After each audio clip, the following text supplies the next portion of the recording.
نحمده ونصلي على رسوله الكريم. أعوذ بالله من الشيطان الرجيم. بسم الله الرحمن الرحيم. وهذا صراط ربك مستقيما قد فصلنا الآيات لقوم يذكرون. لهم دار السلام عند ربهم وهو وليهم بما كانوا يعملون.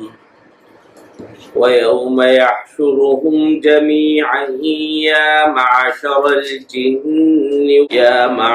الجن قد استكثرتم من الإنس وقال أولياؤهم من الإنس ربنا استمتع بعضنا ببعض وبلغنا أجلنا الذي أجلت لنا قال النار مثواكم خالدين فيها إلا ما شاء الله إن ربك حكيم عليم. وكذلك نولي بعض الظالمين بعضا بما كانوا يكسبون. بزرگان محترم، برادران عزیز، اللہ سبحانہ و تعالی نے ارشاد فرمایا وَهَذَا صِرَاطُ رَبِّكَ مُسْتَقِيمًا، اور یہ آپ کے رب کا بتایا ہوا سیدھا راستہ ہے. قد فصلنا الآیات لقوم یذکرون، جو لوگ نصیحت قبول کرتے ہیں ان کے لیے ہم نے تمام نشانیاں اس راستے کی کھول کھول کر بیان کر دی ہیں. لہم دار السلام عند ربہم وہو ولیہم بما کانوا یعملون، ان کے پروردگار کے پاس سکھ چین کا گھر ایسے ہی لوگوں کے لیے ہے، اور جو وہ عمل کر چکے اس عمل کی بدولت وہ خود ان کا رکھوالا ہے. وَيَوْمَ يَحْشُرُهُمْ جَمِيعًا، اور اس دن کا بھی سوچو کہ جب وہ سب کو گھیر کر اکٹھا کر لے گا. یا معشر الجن قد استکثرتم من الانس، اور شیاطین جنات سے فرمائے گا کہ جنات کے گروہ قد استکثرتم من الانس، تم نے انسانوں کو بہت کچھ بڑھ چڑھ کر گمراہ کیا. وقال اولیاؤہم من الانس ربنا استمتع بعضنا ببعض، اور انسانوں میں جو ان شیاطین الجن کے دوست ہوں گے وہ کہیں گے کہ اے پروردگار، ہم ایک دوسرے سے خوب مزے لیتے رہے ہیں. وَبَلَغْنَا أَجَلَنَا الَّذِي أَجَّلْتَ لَنَا، اور اب اپنی اس مقررہ میعاد کو پہنچ گئے ہیں جو آپ نے ہمارے لیے مقرر کی تھی. قَالَ النَّارُ مَثْوَاكُمْ خَالِدِينَ فِيهَا، اللہ سبحانہ و تعالی فرمائیں گے کہ آگ تم سب کا ٹھکانہ ہے جس میں تم ہمیشہ ہمیشہ رہو گے. الا ما شاء اللہ، الا یہ کہ اللہ کچھ اور چاہے. ان ربک حکیم علیم، بے شک آپ کے پروردگار کی حکمت بھی کامل ہے اور علم بھی کامل ہے. وَكَذَلِكَ نُوَلِّي بَعْضَ الظَّالِمِينَ بَعْضًا بِمَا كَانُوا يَكْسِبُونَ، اور اس طرح ہم ظالموں کو ایک دوسرے کے اوپر مسلط کریں گے ان کے کرتوتوں کی وجہ سے، جو انہوں نے کمائیاں کی ہیں اعمال کی، ان اعمال کی کمائیوں کی بدولت ایک دوسرے پر ظالم مسلط ہوں گے. یہ ترجمہ ہے سورہ انعام کی آیت نمبر 126 سے آیت نمبر 129 تک کا. پہلی آیت میں اللہ سبحانہ و تعالی نے فرمایا ھذا صراط ربک مستقیما، یہ آپ کے رب کا بتایا ہوا راستہ ہے اور اس راستے کا حال یہ ہے کہ یہ بالکل سیدھا راستہ ہے. ہذا یہ سے کیا مراد ہے؟ تو یہ سے مراد قرآن کریم میں جو توحید کا راستہ بتلایا جا رہا ہے، یعنی دین اسلام، وہی مراد ہے کہ یہ دین اسلام، یہ دین توحید، یہ آپ کے رب کی بتائی ہوئی سیدھی راہ ہے. صراط مستقیم کے بارے میں علماء کہتے ہیں کہ لغوی اعتبار سے عام بول چال میں صراط مستقیم سے مراد ایسے راستے کو کہا جاتا ہے جس میں 3 خصوصیات پائی جائیں. ایک خصوصیت تو یہ کہ وہ سب سے آسان ہو، اسہل ہو، اور دوسری خصوصیت یہ کہ وہ اختصر ہو، مختصر راستہ ہو، اور تیسری خصوصیت یہ کہ وہ سیدھا ہو اور اس کے اندر زیادہ موڑ اور رکاوٹیں نہ ہوں. تو یہ 3 خصوصیات جس راستے میں پائی جاتی ہیں، عام لغت کے اعتبار سے ہم اس کو کہتے ہیں صراط مستقیم. مثلا آپ کو یہاں سے کسی منزل تک جانا ہے، زید کے گھر تک جانا ہے، اور آپ نے زید سے پوچھا کہ اپنے گھر کا راستہ بتاؤ، تو وہ کہے گا کہ میرے گھر آنے کے بہت سارے ممکنہ راستے ہو سکتے ہیں، لیکن سیدھا راستہ یہ ہے. اور جب وہ سیدھا راستہ بتائے گا تو اس راستے کے اندر سہولت بھی ہوگی، اس راستے کے اندر اختصار بھی ہوگا، اور وہ راستہ دوسرے راستوں کے مقابلے میں سیدھا بھی ہوگا. دین اسلام کو اسی لیے صراط مستقیم کہا جاتا ہے کہ یہ روشن راستہ ہے، مختصر راستہ ہے، اور اس کے اندر پیچیدگیاں، رکاوٹیں کم سے کم ہیں. اللہ سبحانہ و تعالی نے صراط مستقیم قرار دیا ہے دین اسلام کو، اور جناب رسول اللہ صلی اللہ علیہ وآلہ وسلم نے ایک حدیث میں ارشاد فرمایا، ترکتکم علی الملۃ السمحۃ السہلۃ البیضاء، او کما قال علیہ الصلوۃ والسلام، کہ میں نے تمہیں ایک سیدھے روشن راستے پر چھوڑا ہے. تو یہی سیدھا روشن راستہ، یہی صراط مستقیم دین اسلام ہے. تو فرمایا کہ پیچھے ہم نے جو دین توحید بیان کر دیا ہے، اور جو حضور اکرم صلی اللہ علیہ وآلہ وسلم کے لائے ہوئے سچے دین کی ہدایات کو ذکر کیا ہے، تو یہ آپ کے رب کا راستہ ہے بتایا ہوا، اس حال میں کہ یہ بالکل سیدھا ہے. یعنی آپ کو ان مشرکوں کی باتیں سننے کی ضرورت نہیں ہے، اور ان کے پھیلائے ہوئے جال میں پھنسنے کی ضرورت نہیں ہے. اللہ تعالی نے آپ کا سینہ جس ہدایت کے لیے کھول دیا ہے، بس یہی سیدھا راستہ ہے. قد فصلنا الآیات لقوم یذکرون، جو لوگ نصیحت قبول کرتے ہیں ہم نے اس راستے کی نشانیاں ان کے لیے کھول کھول کر بیان کر دی ہیں. ضمیر زندہ ہونا چاہیے اور دل نصیحت کو قبول کرنے والا ہونا چاہیے، تو پھر اس دین میں بڑی واضح نشانیاں ہیں ایسے شخص کے لیے.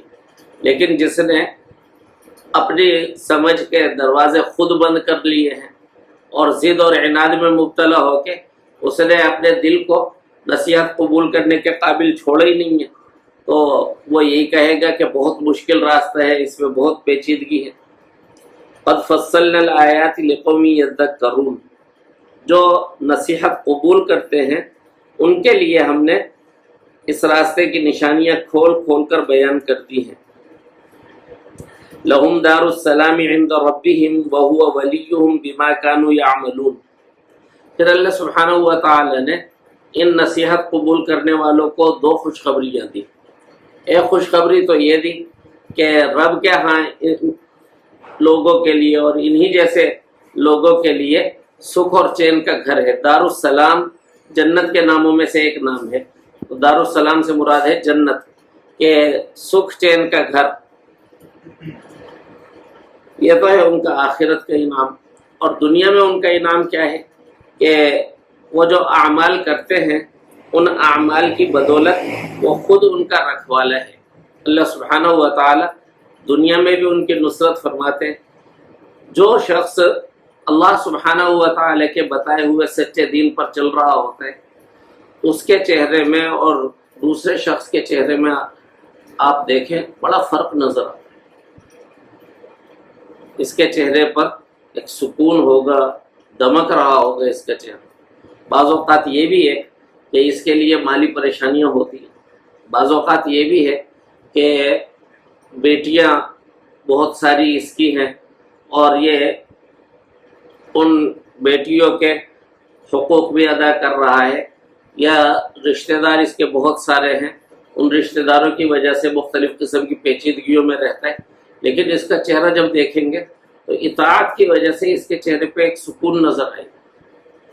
اور اس کے مقابلے میں جب آدمی معصیت میں مبتلا ہوتا ہے تو ظاہر ہے کہ اللہ سبحانہ و تعالی کی توفیق سے اور اللہ تعالی کی نصرت سے محروم ہو جاتا ہے۔ بہت کچھ ہونے کے باوجود ہر وقت پریشانی میں مبتلا۔ سود خور کے بارے میں جیسے قرآن پاک میں آیا کالذی یتخبطہ الشیطان من المس، اس شخص کی طرح ہوتا ہے جیسے شیطان نے چھو کر اسے باولا کر دیا۔ فرمایا کہ لہم دار السلام عند ربہم، آخرت کے انعام تو یہ ہے کہ رب کے ہاں ایسے لوگوں کے لیے سلامتی والا گھر ہے۔ وہو ولیہم بما کانوا یعملون، اور جو عمل وہ کرتے ہیں ان اعمال کی بدولت وہ خود ان کا رکھوالا ہے، دنیا میں بھی اور آخرت میں بھی۔ وَيَوْمَ يَحْشُرُهُمْ جَمِيعًا يَا مَعْشَرَ الْجِنِّ قَدِ اسْتَكْثَرْتُم مِّنَ الْإِنسِ۔ اب یہاں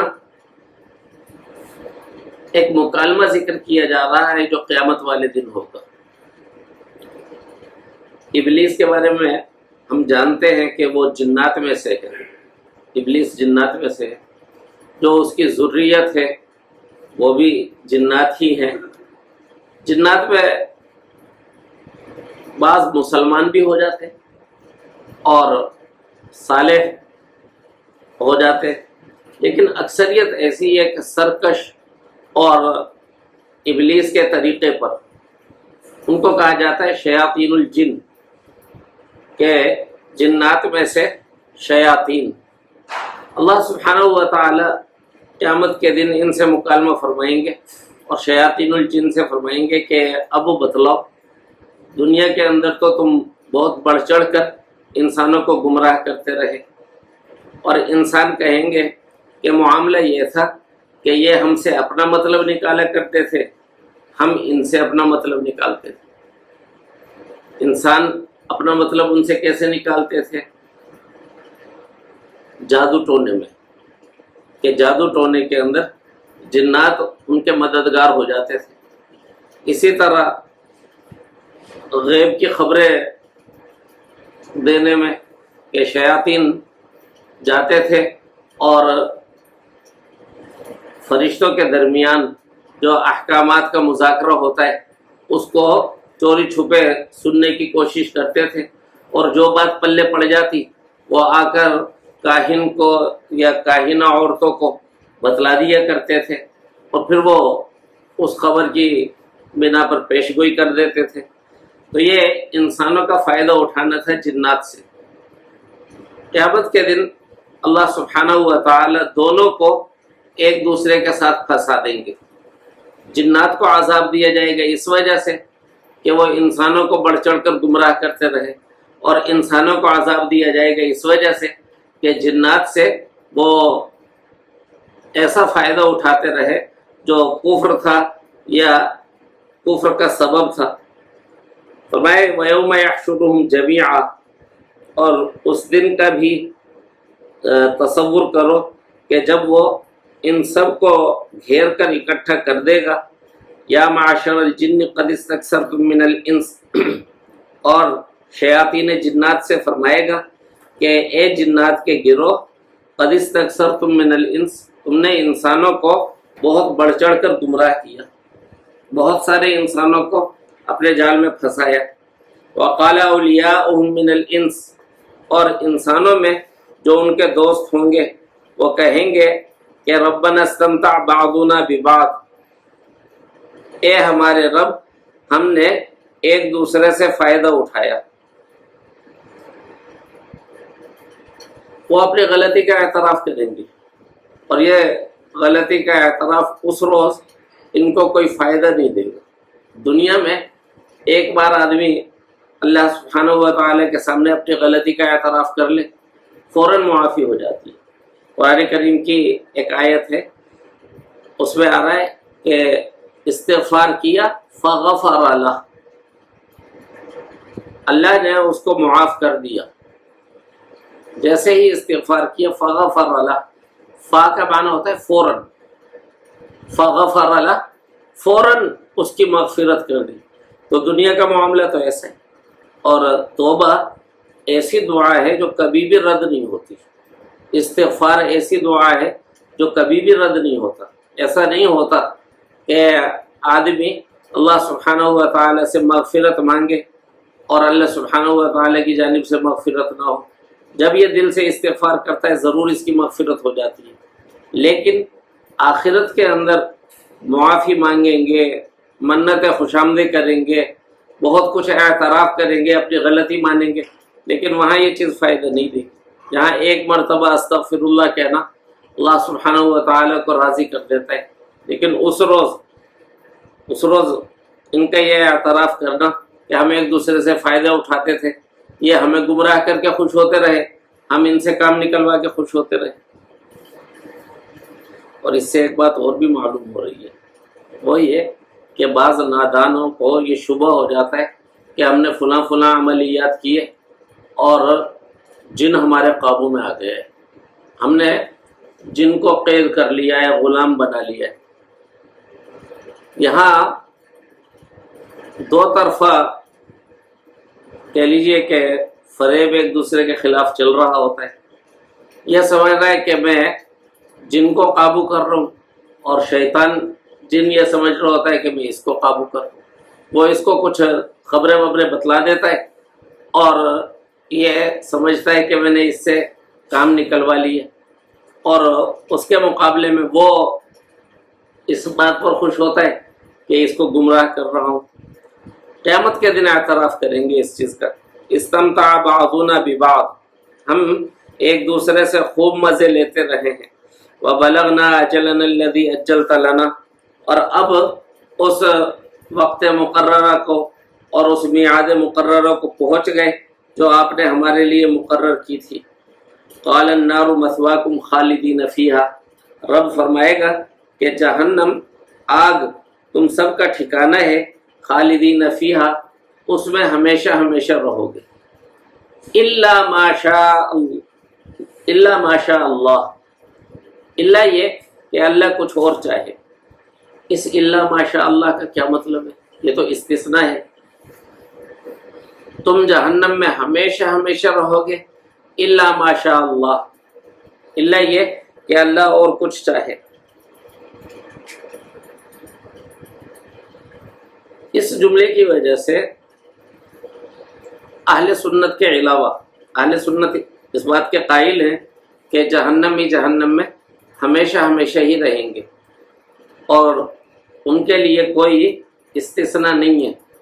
لیکن اس جملے کی وجہ سے اہل سنت کے علاوہ جو بعض راہ راست سے ہٹے ہوئے اسلامی فرقے ہیں، ان میں کچھ لوگوں نے یہ رائے قائم کی کہ جہنم میں ہمیشہ ہمیشہ رہنا، اس کے اندر استثناء ہو سکتا ہے کہ ایک وقت ایسا آئے کہ ان کا عذاب موقوف کر دیا جائے۔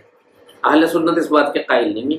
اہل سنت دیگر احادیث اور آیات کی روشنی میں یہی سمجھتے ہیں کہ کافر کے لیے جہنم کا عذاب کبھی بھی موقوف نہیں ہوگا، وہ ملتا رہے گا۔ اب الا ماشاء اللہ کا کیا مطلب ہے؟ تو دو مطلب ہمارے علماء نے بیان کیے ہیں۔ ایک مطلب تو بعض علماء نے یہ بیان کیا کہ الا ماشاء اللہ سے وہ وقفہ مراد ہے جس وقفے میں جہنمیوں کو ان کی پیاس کی وجہ سے لے جایا جائے گا۔ جب وہ پیاس سے بہت بے تاب ہوں گے تو پھر انہیں خون، پیپ اور تلچھٹ پلانے کے لیے ایک دوسرے عذاب کی طرف لے جایا جائے گا، یا گرمی سے پھر جو ایک دوسرا عذاب زمہریر کا ان کے لیے مقرر ہے اس طرف لے جایا جائے گا۔ تو یہ وقفہ ایک عذاب سے دوسرے عذاب کی طرف، وہ مراد ہے کہ اس وقفے کے اندر آگ ان کا ٹھکانہ نہیں ہے۔ ایک مطلب تو یہ ہو سکتا ہے، اور بہت زیادہ شاندار جواب دوسرا ہے، حضرت اشرف علی تھانوی رحمۃ اللہ علیہ نے دیا کہ اللہ ماشاء اللہ سے اس ابدی حقیقت کی طرف اشارہ ہے کہ جنت اور جہنم کا فیصلہ اللہ سبحانہ و تعالیٰ کی مشیت کے تحت، اللہ سبحانہ و تعالیٰ کی مشیت کے تحت۔ اللہ سبحانہ و تعالیٰ بھی ہمیشہ ہمیشہ باقی رہیں گے، جنتی جنت میں اور جہنمی جہنم میں بھی ہمیشہ ہمیشہ باقی رہیں گے، لیکن خالق کی بقا میں اور مخلوق کی بقا میں فرق ہوگا۔ وہ یہ کہ خالق کی بقا ذاتی ہے، کسی اور کی مشیت کے تابع نہیں ہے، اور مخلوق جو جنت میں ہوں گے وہ جنت میں ہمیشہ ہمیشہ رہیں گے، جو جہنم میں ہوں گے وہ جہنم میں ہمیشہ ہمیشہ رہیں گے، لیکن ان کا یہ خلود اور ان کی یہ بقا اللہ سبحانہ و تعالیٰ کی مشیت کے تابع ہے۔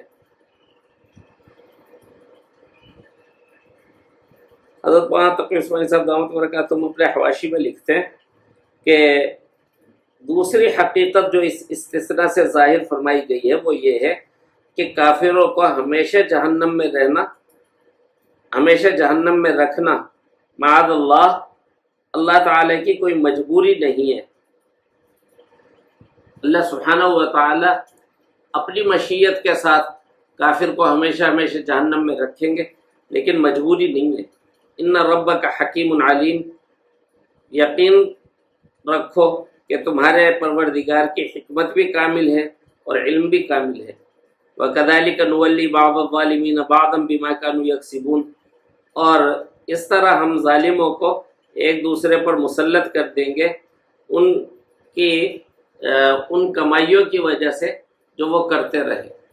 جنات انسانوں کو گمراہ کرتے رہے، یہ ان کی کمائی تھی، اور انسان جنات سے اپنے مطلب نکالتے رہے، یہ ان کی کمائی تھی۔